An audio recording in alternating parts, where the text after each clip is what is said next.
சென்னை மாநகராட்சி அலுவலகம் முன்பு தினக்கூலி மற்றும் பணி நிரந்தரம் உள்ளிட்ட பல்வேறு கோரிக்கைகளை வலியுறுத்தி தூய்மை பணியாளர்கள் கண்டன ஆர்ப்பாட்டத்தில் ஈடுபட்டனர்.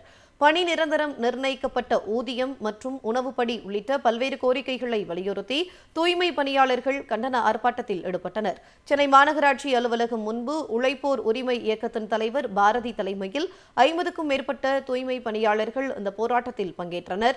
மாவட்ட ஆட்சியர் உத்தரவிட்ட தினக்கூலியான 832 ரூபாயை உடனடியாக வழங்க வேண்டும், தனியார் மையத்தை ரத்து செய்ய வேண்டும் மற்றும் தூய்மை பணியாளர்களுக்கு தரமான உணவு வழங்கப்பட வேண்டும் என்பன உள்ளிட்ட கோரிக்கைகளை வலியுறுத்தி போராட்டத்தில் ஈடுபட்டனர். இதனிடையே தங்களது கோரிக்கைகள் குறித்து முதலமைச்சர் நேரில் சந்தித்து பேசாவிட்டால் வரும் ஆகஸ்ட் 13ஆம் தேதி ராஜரத்தினம் மைதானத்தில் பேரணியும் அதனைத் தொடர்ந்து தொடர் போராட்டங்களும் முன்னெடுக்கப்படும் என தூய்மை பணியாளர்கள் சார்பாக தெரிவிக்கப்பட்டுள்ளது. ஊராட்சியிலிருந்து மாநகராட்சி வரைக்கும் எல்லா இடத்துலயுமே 10,000 ரூபாய்க்கு மேல சம்பள திருட்டு நடக்குது. மாநகராட்சியோ ஊராட்சியோ பேரூராட்சியோ அந்த தூய்மை பணியாளர்களுடைய சம்பளம் வழங்குறது இல்ல. மாஸ்க், கிளவுஸ், பெண்களுக்கு ஓய்வறை, கழிப்பறை எதுவுமே வழங்குறது இல்ல. நீங்க போட்டிருக்க கலெக்டரோட ஜிஓ படி, நீங்க உத்தரவுப்படி நீங்க இன்னைக்கு தேதியில 832 ரூபாய் சம்பளம் என்பதை தூய்மை பணியாளருக்கு வழங்க வேண்டும். பணியந்திர கோரிக்கை வெல்லாம விட மாட்டோம். எங்க கோரிக்கை அரசாங்கம் நிறைவேற்றணும். எங்க மாதிரி ஜனங்களுக்கு தான் நீங்க இந்த மாதிரி சாப்பாடு கொடுப்பீங்களா? சாப்பாடு வேணாம், நாங்களே காசு கொடுத்து வாங்கிறோம். நீங்க எங்களுக்கு சம்பளப்படியே உடனே கொடுங்க, எங்க சம்பளத்தை சேர்றது உடனே கொடுங்க. நீங்க தமிழ்நாடு முழுக்க கான்ட்ராக்டர் ரத்து பண்ணுங்க. தனியார் இருக்கக்கூடாது. சென்னையில ராம்கி அர்பேசன் இருக்கக்கூடாது. அமைதியா தொடர் முழக்க ஆர்ப்பாட்டம் தான் வச்சிருக்கோம்.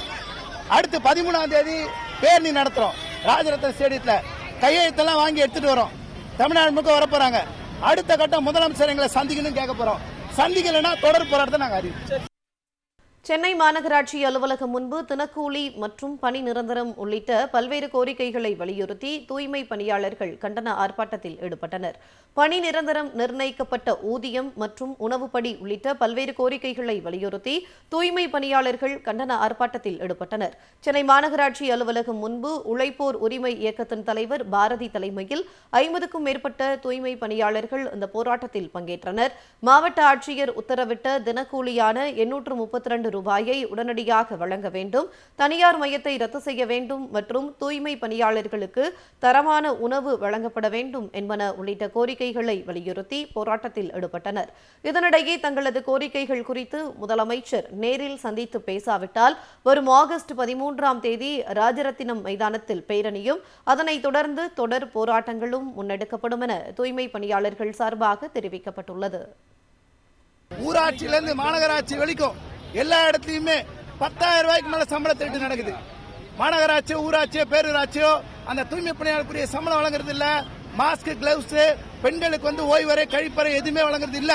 நீங்க போட்டிருக்க கலெக்டரோட ஜிஓ படி, நீங்க உத்தரவுப்படி நீங்க இன்னைக்கு தேதியில 832 ரூபாய் சம்பளம் என்பதை தூய்மை பணியாளருக்கு வழங்க வேண்டும். பணியந்திர கோரிக்கை வெல்லாம விட மாட்டோம். எங்க கோரிக்கை அரசாங்கம் நிறைவேற்றணும். எங்க மாதிரி ஜனங்களுக்கு தான் நீங்க இந்த மாதிரி சாப்பாடு கொடுப்பீங்களா? சாப்பாடு வேணாம், நாங்களே காசு கொடுத்து வாங்கிறோம். நீங்க எங்களுக்கு சம்பளப்படியே உடனே கொடுங்க, எங்க சம்பளத்தை சேர்றது உடனே கொடுங்க. நீங்க தமிழ்நாடு முழுக்க கான்ட்ராக்டர் ரத்து பண்ணுங்க. தனியார் இருக்கக்கூடாது. சென்னையில ராம்கி அர்பேசன் இருக்கக்கூடாது. அமைதியா தொடர் முழக்க ஆர்ப்பாட்டம் தான் வச்சிருக்கோம். அடுத்து 13ஆம் தேதி பேரணி நடத்துறோம். ராஜரத்ன ஸ்டேடியத்துல கையெழுத்தெல்லாம் வாங்கி எடுத்துட்டு வரோம்.